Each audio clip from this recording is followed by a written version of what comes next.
kings of Oriental. La ta ta ta ta ta ta. By George, it's Christmas Eve again. You know, the one strange thing about being in radio, do you agree, is that it seems that each holiday seems to come so close to the last one. You're always doing a Christmas Eve show. You're always doing a show about Thanksgiving, or you're always just about to record a show or do a show for the 4th of July. It's curious. We three kids. Now, this is Christmas, you know. Absolutely, officially, and irrevocably. Bring it up, if you will, please. Da, da, da, da, da.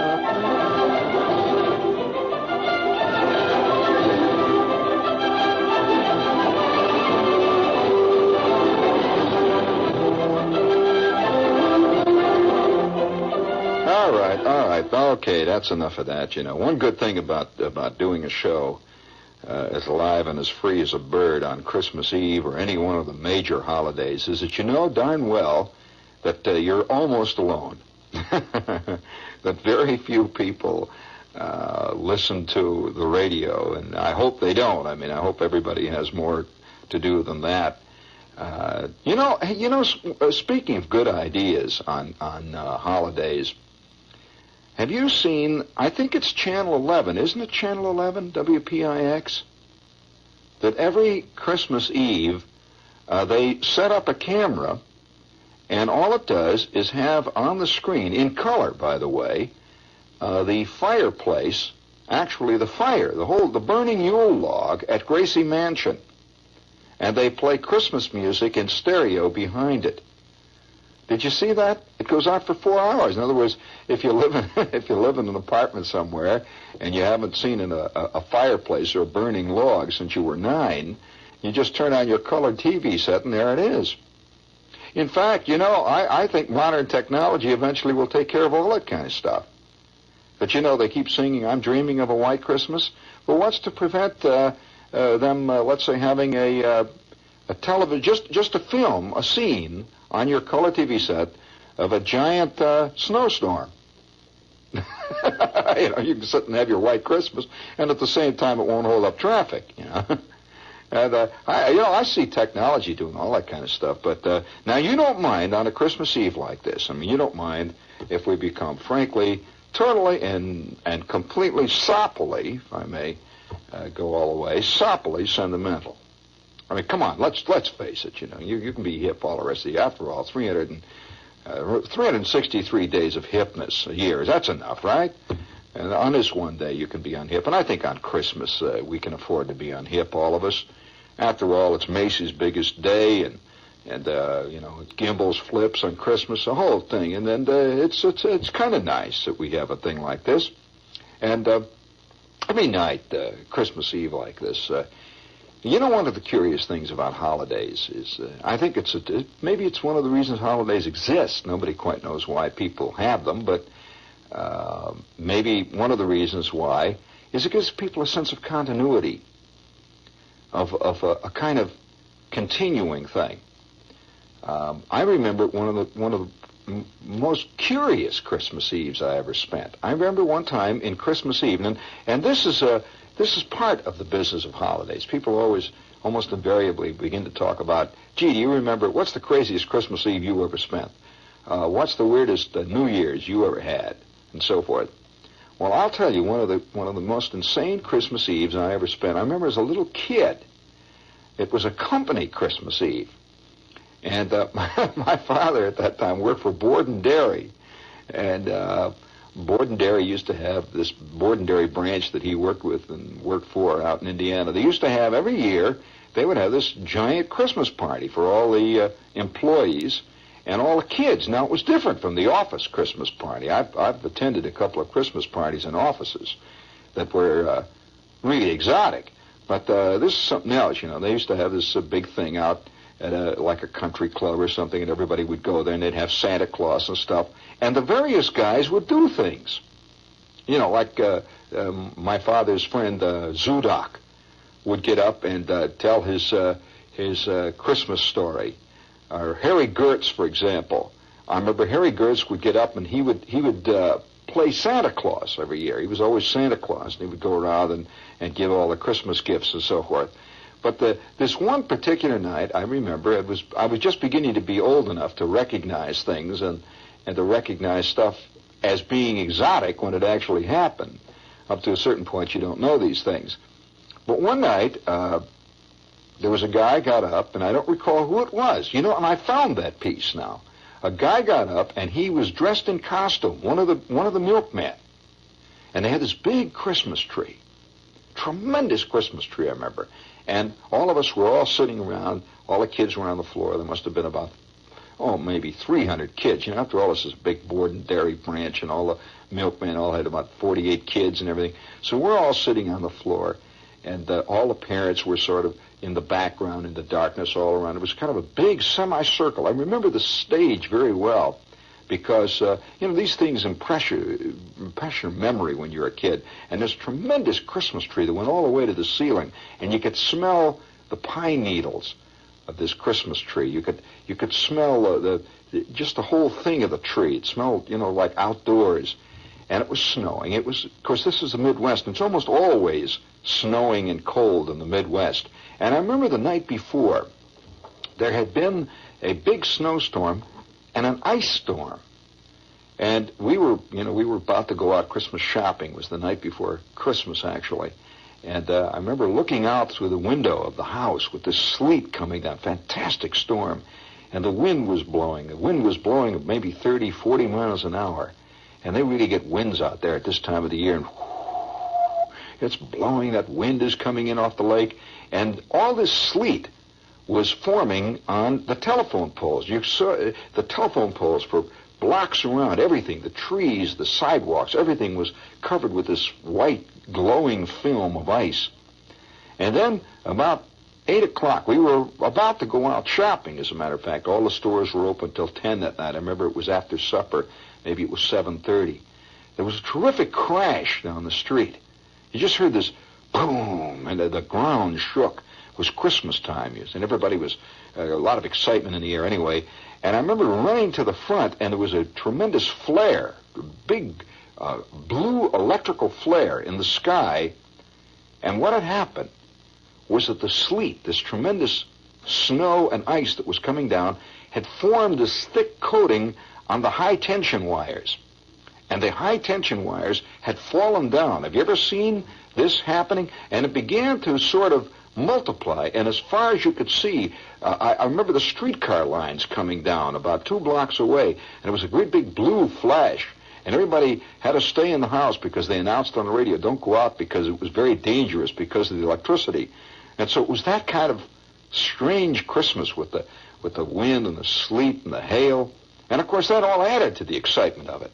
And so the next night, when we all went to this Christmas party, which we all looked forward to, it's funny how when people talk about Christmas time, they always talk about, family gatherings and all. But not many people ever talk about I guess what could be called the communal or perhaps even the corporate Christmas. The thing that happens when everybody gets together and has a Christmas. And they're really, in a sense, strangers. And so we all went out to this, it was a country club. And we'd never gone to country clubs. My father was not the country club type, and that was exotic in itself. We went to a country club outside of town and drove the car, and there was a big parking lot, and the sleet and the slush was coming down, and you could see all the Christmas lights and everything. And this was one of the very earliest Christmases I remember as a kid. One of the very earliest. I must have been about I wasn't going to school. I must roughly been maybe 4, or possibly at the very outside 5. Can you, if you're, sitting out there listening now tonight, I don't care how old you are, even if you're only 10 and you're listening, looking back on your life, thinking back on that tunnel of memory, your life seems as long when you're 10 as when you're 100. It seems as long. It really does, when you think about it.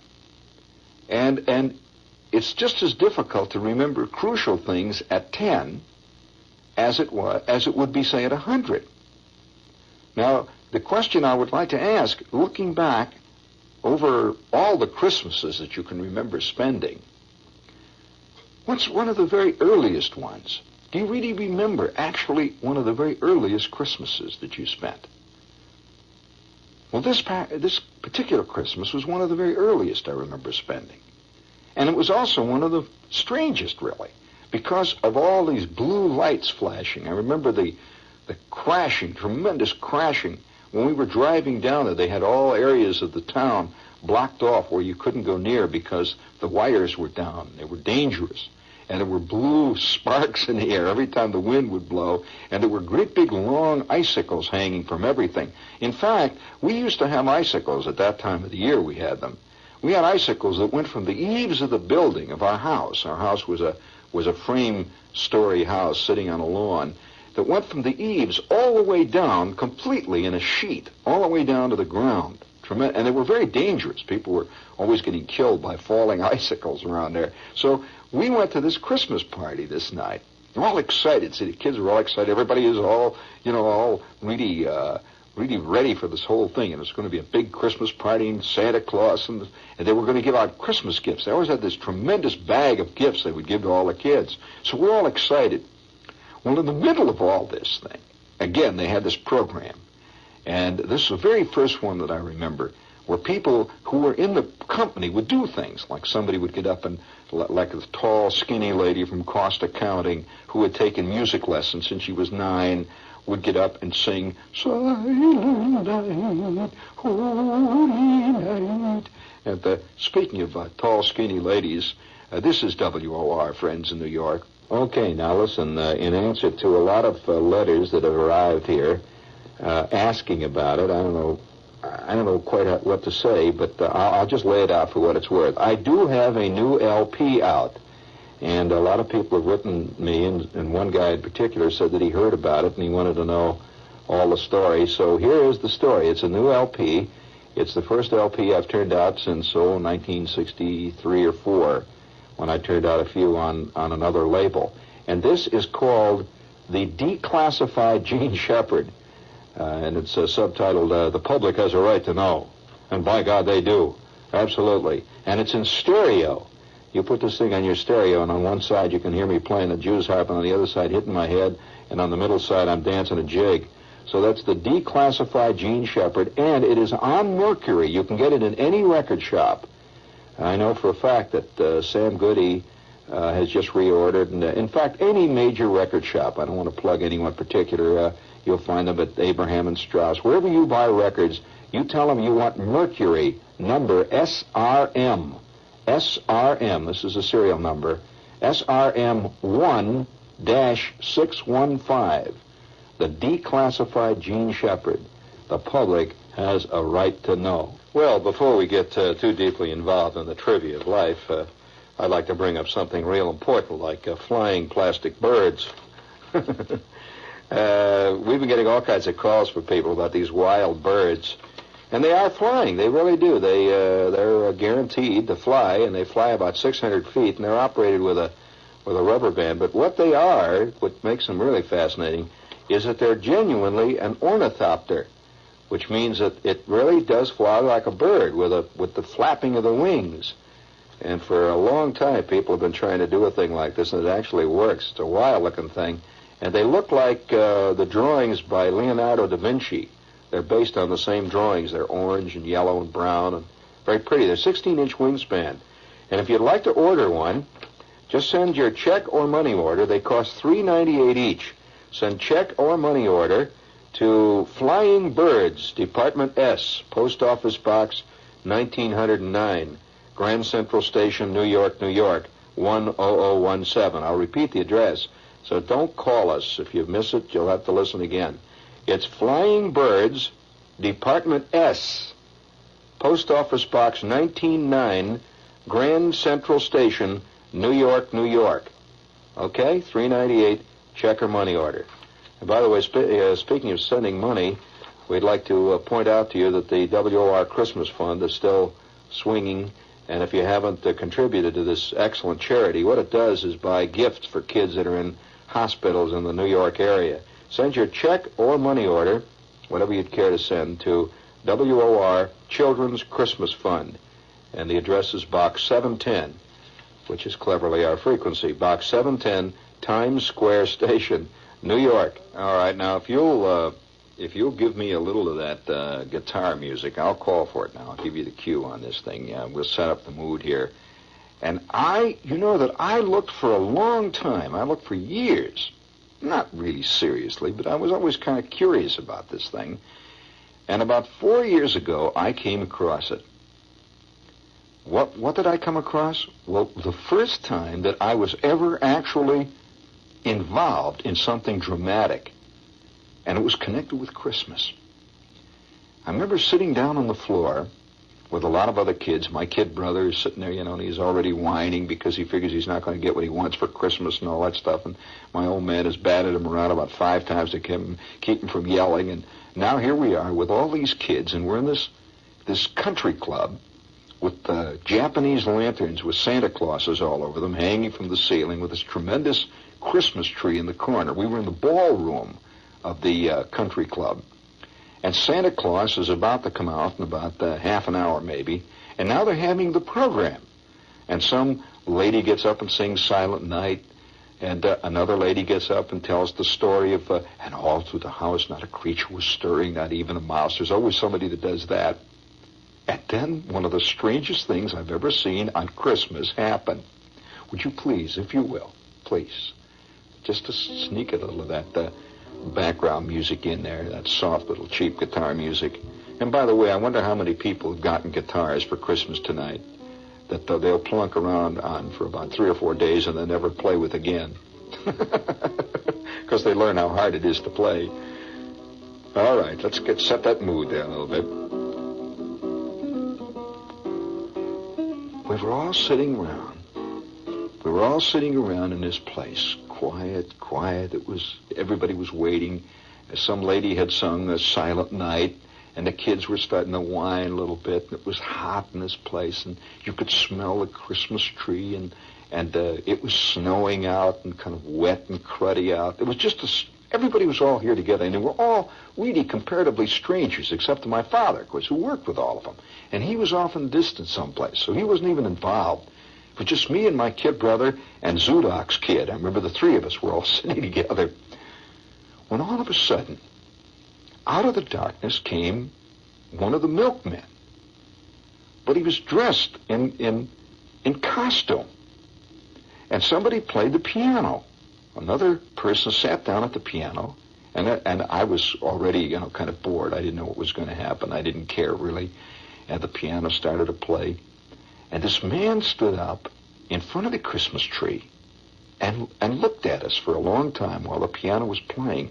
And he was dressed in costume, a kind of a strange costume with a bowler hat, a derby. I never seen a derby except in cartoons before. And he had a derby hat, and he had on these kid gloves, and he had on a cane.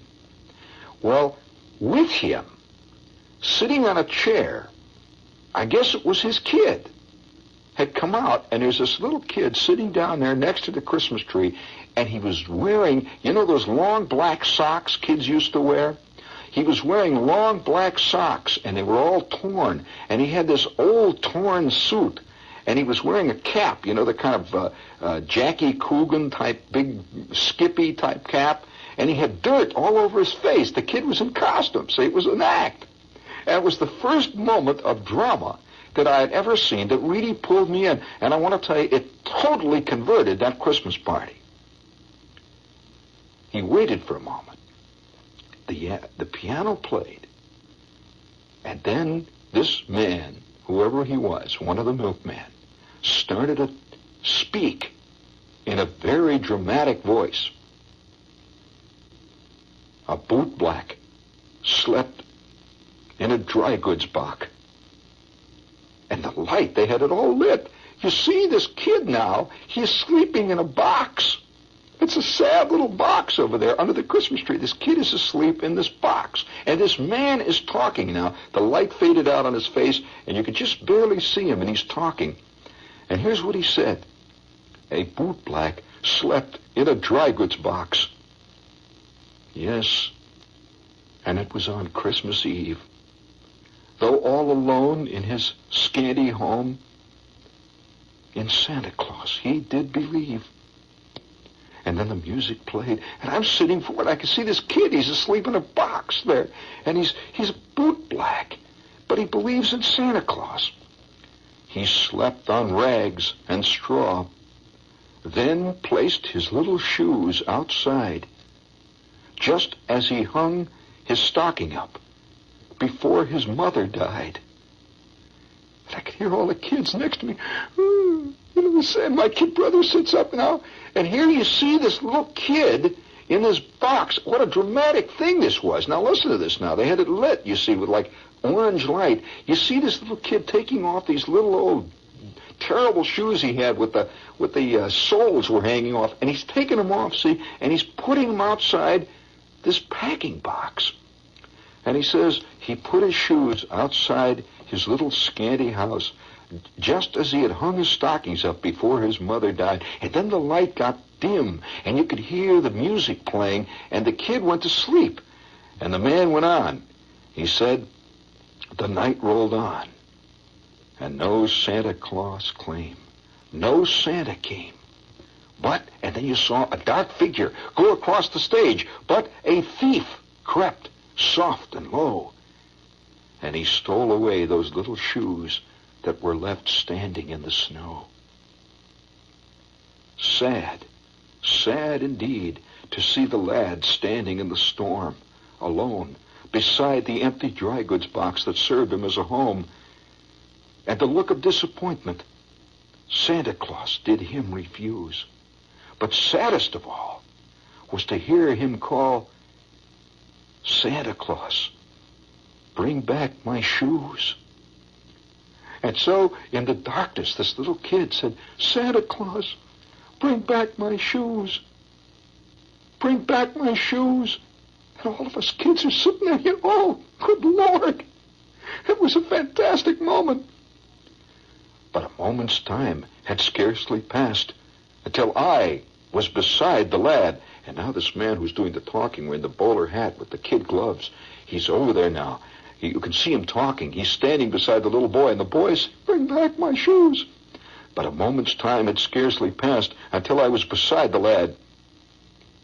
What makes you weep, my dear boy? I said, have you indeed not got a dad? Oh, no, kind sir, he said, but with a beseeching look to me.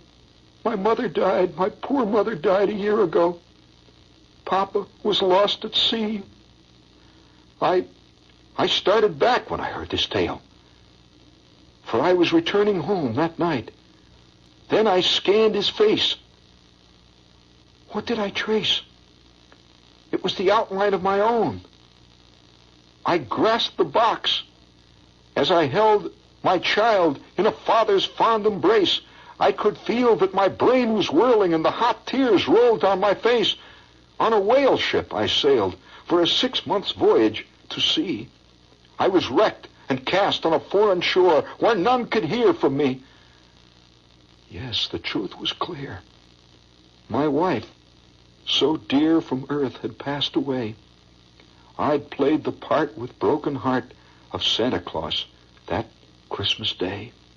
And the little boy was standing then in that scene. I remember him, he's standing and he's holding on to the man's leg, and the man is holding the kid's head, and he's looking out at the audience. And I remember all the kids sitting there looking, holy smokes. And then he finished. He said, thank God, indeed, to find my boy, although in the storm alone, beside the empty dry goods box that served him as a home. Yes, I dispelled his disappointment. Santa Claus will not refuse. For your father has come, my own dear son. I will buy you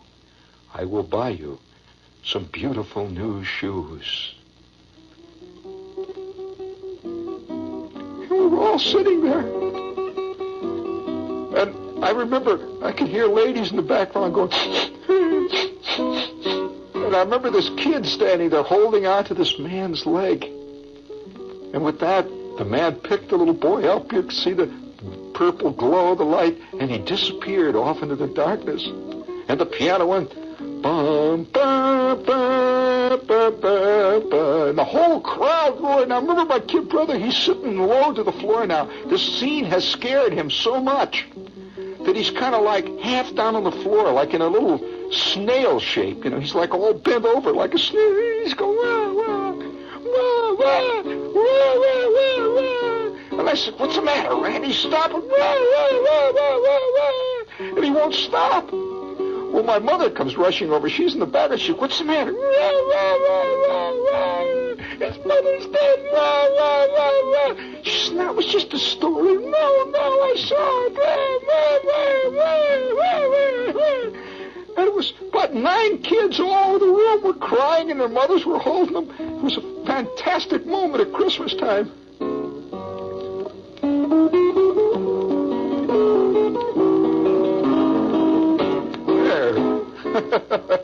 Now, isn't that a strange Christmas? Now, that is one of the earliest memories that I have of Christmas, and I remember this moment. I mean, it made it absolutely unforgettable. Now, that is true melodrama. Do you agree? And for a long time, I never really believed that I actually saw that. It always sort of hung in my mind, this thing. Well, it must have been, 4 or 5 years ago. I was in an old used bookstore, a lot of old used books and stuff, and I came across, and I always get these things. If any of you run across these things and wonder what to do with them, send them to me. I came across a collection of old American ballads, it's a paperback. Look, it's all falling apart. And I looked through this thing, just sort of listlessly, you know. I figured I'd see Casey at the bat, and sure enough, there it was. I couldn't believe it. There it was. You know what that's called? It's called The Bootblack's Christmas. And it was written by somebody called Barney Mullally. I never heard of Barney Mullally. Barney Mullally. And listen to what the preface to this little story says. It says, years ago, without the complications of modern life, people were not afraid of the frankly sentimental. Tragedy in the old days was simple and understandable. A broken heart was just exactly that. And tears were not idle tears. Here is one of the heartbreakers. And that was really a heart. And that was, of course, they did it for kind of, it was kind of fun. The way they did it that night. To the adults, I guess it was supposed to be fun. But to the kids, man, I'll tell you, there isn't a kid alive that does not react to that kind of melodrama. You could put it down, but at the same time, something deep inside you. Now, there have been a lot of interesting stuff written about Christmas along that line, and it generally revolves around kids. Now, I'm going to give you a real test now, if you think you know modern American literature. Here is a poem that was written by a modern American poet. And curiously enough, it doesn't sound very much at all like his usual work. Now, I'll let you try to, and incidentally, before I go off tonight, I'll tell you about another very curious Christmas I spent. I've spent a whole series, and you know why I've spent so many odd Christmases? It's not that my life has been so much different from other people, but you see, when you're in showbiz, and I have been in showbiz since I've been 17, when you're in showbiz and you traveled and lived in all kinds of places around the country, after all, I've now worked in 12 radio stations across the country. I've been in the Army. I was in the Army for 3 or 4 years. You tend to spend a lot of major holidays in very exotic situations, far from the normal situation that the average person spends his Christmases. The average person probably spends his Christmas at home with his family, which is the way it should be. But the very few people in the theater or in showbiz have ever really been able to do that. And so we tend to have had exotic Christmases that go beyond the ones that the average person has spent. Now, I'll give you a test, a literary test tonight, if you're sitting out there. Do you want to hear a really charming little Christmas poem? Give me a little more of that lovely cheap guitar music. We'll set up the mood here. This is called The Boy Who Laughed at Santa Claus. Now, you see, the first one you heard is the story of a boy who believed in Santa Claus. And now this is the story of the boy who laughed at Santa Claus. In Baltimore, there lived a boy. He wasn't anybody's joy. Although his name was Jabez Dawes, his character was full of flaws. In school, he never led his classes. He hid old ladies' reading glasses. His mouth was open when he chewed, and elbows to the table glued. He stole the milk of hungry kittens and walked through doors marked no admittance. You know why? He said he acted thus because there wasn't any Santa Claus. Another trick that tickled Jabez was crying boo at little babies. He brushed his teeth, they said in town, sideways instead of up and down. Yet people pardoned every sin and viewed his antics with a grin, till they were told by Jabez Dawes, quote, "There isn't any Santa Claus." Deploring how he did behave, his parents swiftly sought their grave. They hurried through the portals pearly, and Jabez left the funeral early. How do you like that, kid? Like whooping cough, from child to child, he sped to spread the rumor wild. Sure as my name is Jabez Dawes, there isn't any Santa Claus. Slunk like a weasel or a martin through nursery and kindergarten, whispering low to every tot, "There isn't any. No, there's not." The children wept all Christmas Eve. And Jabez, he chortled up his sleeve. No infant dared hang up his stocking for fear of Jabez ribald mocking. He sprawled on his untidy bed, fresh malice dancing in his head. When presently, with scalp a tinkling, Jabez heard a distant jingling. He heard the crunch of sleigh and hoof crisply alighting on the roof. What good to rise and bar the door? No! A shower of soot was on the floor. What was beheld by Jabez Dawes? The fireplace, full of Santa Claus. Then Jabez fell upon his knees with cries of, "Don't!" and "Pretty please." He howled, "I don't know where you read it, but somehow I never said it. No, I didn't." "Jabez," replied the angry saint, "Jabez, it isn't I. It's you who ain't.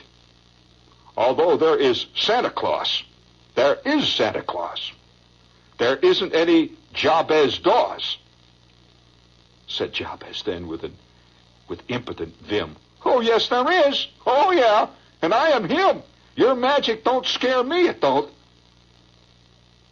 And suddenly he found he wasn't. From grimy feet to unkempt locks, Jabez became a jack-in-the-box. An ugly, vastly ghastly jack in Santa Claus's bulging pack.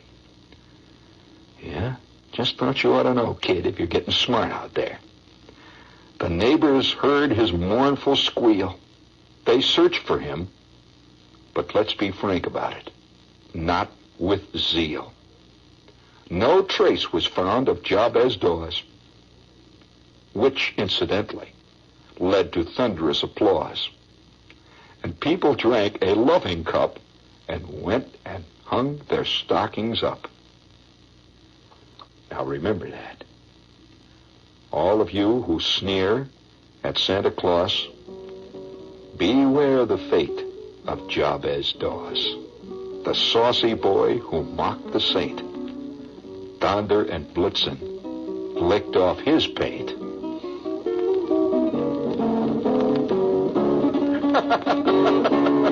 How'd you like that? Did you like that one? Very good. Now, who wrote that? That was a groovy one.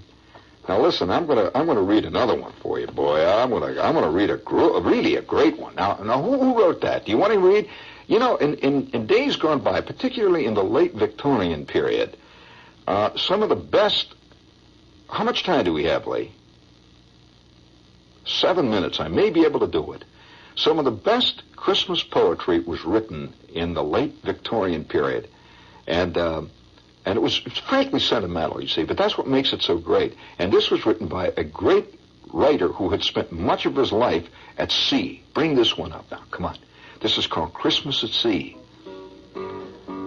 And among writers, he is probably the premier storyteller, a magnificent storyteller of the last 100 years. The sheets were frozen hard. They cut the naked hand. The decks were like a slide where a seaman scarce could stand. The wind was a nor'wester, blowing squally off the sea. The cliffs and spouting breakers were the only things alee. They heard the surf a-roaring before the break of day, but 'twas only with the peep of light that we saw how ill we lay. We tumbled every hand on deck, insted her with a shout. We gave her the mainsail topsail and stood by to go about. All day we tacked and tacked between the south head and the north. All day we hauled the frozen sheets and got no further forth. All day as cold as charity and bitter pain and dread, for every life in nature we tacked from head to head. We gave the south a wider berth, for there the tide race roared. But every tack we made, we brought the north head close aboard. So as we saw the cliffs and the houses and the breakers running high, and the Coast Guard in his garden with his glass against his eye. Oh, the frost was on the village roofs as white as ocean foam. The good red fires were burning bright in every long shore home. The windows sparkled clear and the chimneys volleyed out, and I vow we sniffed the victuals as the vessel went about.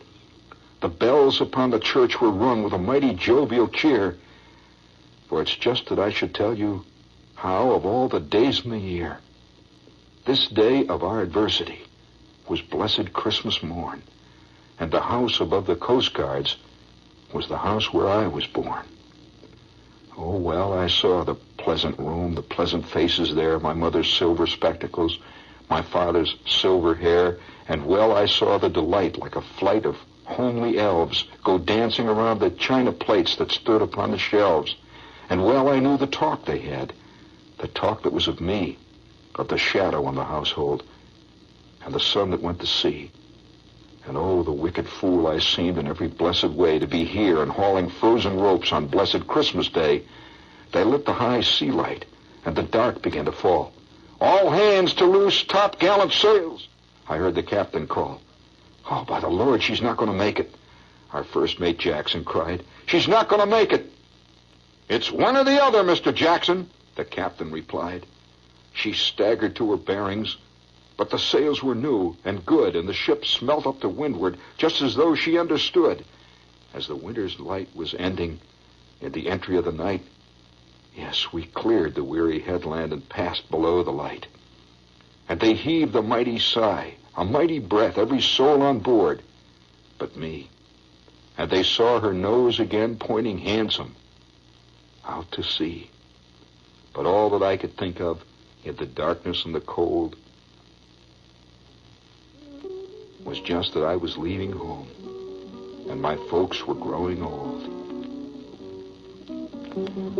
That's a strange one. There's a strange twist at the end, hasn't it? You know who wrote that one? Robert Louis Stevenson. You missed that one, didn't you? And the earlier one, who was the earlier one? Ogden Nash. Doesn't sound like Nash. And you know, now we've only got about 5 minutes, and most of my, isn't that about roughly 5 minutes, something like that? 4, maybe 3, 4, something like that. And by the way, I hope you're having a good Christmas out there. But I remember one Christmas Eve, and I'm just going to throw it out at you. I've been meaning to tell this story. I don't think I've ever told it. One Christmas Eve, this was in the Army, and I had just turned 18. I had been in the Army roughly a year. I went in when I was 17. I just turned 18, and I've been traveling all over the country, and now I found myself in Fort Monmouth.